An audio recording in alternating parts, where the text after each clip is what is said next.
Ben, I've got some bad news. What is it? The Americans, they're putting tariffs on scrums.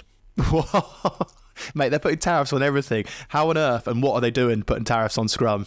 Tell me more. Mate, Major League Rugby, the USA's premier rugby league, have announced some law changes, fairly controversial in my eyes. Well, let me hear them and then I'll let you know my thoughts on them. Right, Ben, let me just read out these new rules. Laws. We have laws in rugby. A knock-on or thrown to touch will now result in a line-out only, removing the scrum option to keep the game moving. Number 2. When the ball is knocked on or thrown into the in-goal area and grounded by either team, the result will be a goal line dropout, eliminating the scrum as a restart option. 3. If a team fails to play the ball within 5 seconds of the referee's use it call, the sanction will now be a free kick instead of a scrum. And finally, if a maul ends unsuccessfully, the restart will now be a free kick rather than a scrum. Okay, interesting. Right, let's break this down, but let's start with you. Given the fact that you've played nearly 500 professional matches and love a scrummage, what is your initial thoughts? It's a sack of shit, Ben. The scrum is the vital part of rugby union, and they're just trying to get rid of it to speed up the game.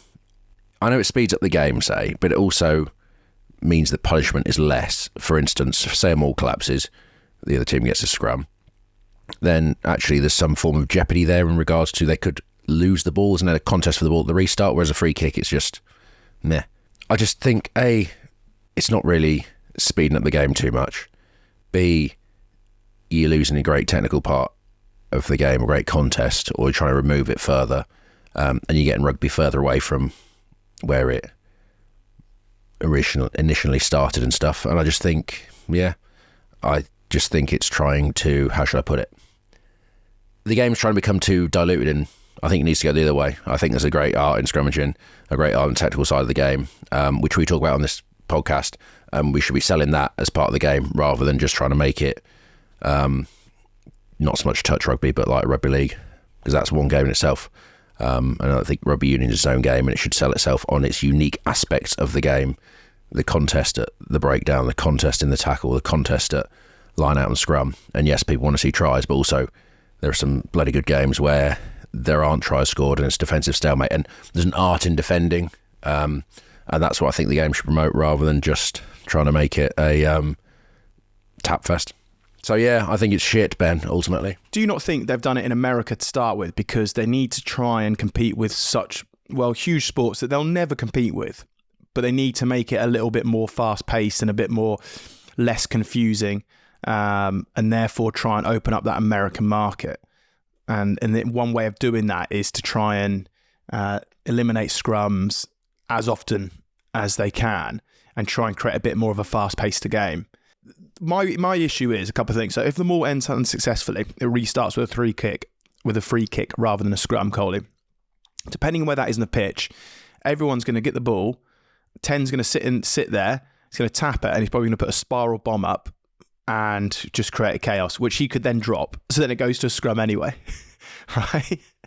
So I think that sometimes people think there's a free kick and they'll just tap and they'll play. Well, it's absolutely field position dependent, and it depends on the score, it depends on the clock, how long's left in the game, and all those situations. Most maul turnovers probably occur in the opposition 22. God, yeah. Around the goal line or that thing. So basically, you then you get a turnover, you get a scrum. Well, there's a contest for the scrum.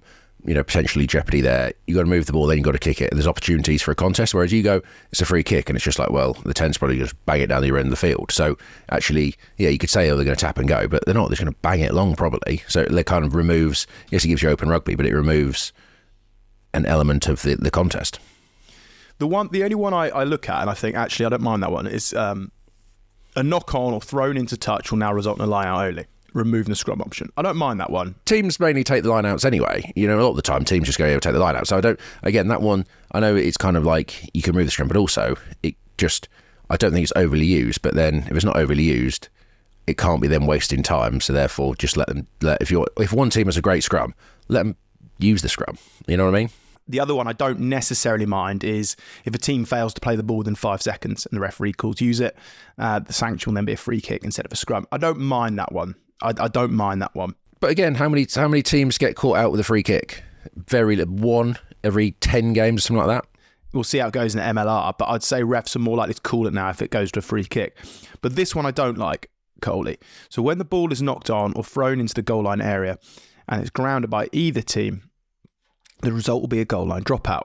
For me, I think that should be a scrum because there's still so much pressure of getting out of that half. So say you knock it on, plant it down, right, 5 metre scrum. You've still got to be really technically good to exit from there. You've got to have a solid scrum. You've got to get your 8 away from the scrum to carry. Your 12's probably in that breakdown. You probably have to go another ruck coming back on the short side. Then you have to set up the kick and organise it all. There's a beauty in that and the pressure of it. Whilst the other team's only 5 metres from your line and they're trying to get the ball off you and trying to force an error and make a mistake. And I feel like by just going to goal line dropout, that is... you lose that, as you say about jeopardy, Coley, you lose that in that instance because you goal line drop out, they're going to hoof it long and away they go again. It's almost like relieves the pressure, where I think there's something quite unique and it adds to the intensity of the pressure of you got to get out of your own end. When you're 5 metres from your line, it's your scrum, trying to exit and manage that situation. The game needs to decide what it is. It should be as many contests in as many different parts of the field as possible involving 15 players, and they need to stick with it and promote it as this game that has those areas in it which is unique to rugby union, whether it's the line out, the maul, the scrum. They're all unique to rugby union, and on the back of that kind of stuff, I said before, like, you think, oh, it's not very nice for the backs, but like, you backs run around tight 5 forwards, run around front rowers because blokes are knackered from scrummaging, from mauling, from contesting the ball there. And, you know, if you did away with the front rowers, you just have 8 absolute mute athletes in the front, you know, in the forwards, that would basically just carry, run over people, and the game would almost become, how do I put it, more, a bit like more rugby league, but not say, I don't think you'd have, I think you still have forwards and backs, but I think the forwards just be gigantic ball carriers that melt each other and these super athletes, and you wouldn't have, you know, different shapes to run around. So yeah, no, I the game I think is, it tries to evolve to sort of, yes, new markets and stuff like that, but at the same time I think the game has been popular for, I don't think the game's ever going to be football, put it that way, or soccer, or like some regards NFL or basketball. The game is unique in itself, and it needs to sell itself on what it does really well and encourage people in by being the inclusive atmosphere that, you know, rugby is, where fans can sit with each other and sort of respect a game and respect the referee and all that kind of stuff, you don't get in other sports. So there we have it. That's Coley's take on it. Do you agree with Coley? Scrum is an absolute art form, big part of the game, and you don't want to see it leave? Or are you a fan of the rules? Do you feel like rugby needs to evolve and change slightly? So leave a comment below. What do you think? As you can see, there's some bits we agree with, there's other bits that we totally don't. So everyone needs a sheriff in their team. So may the scrums continue.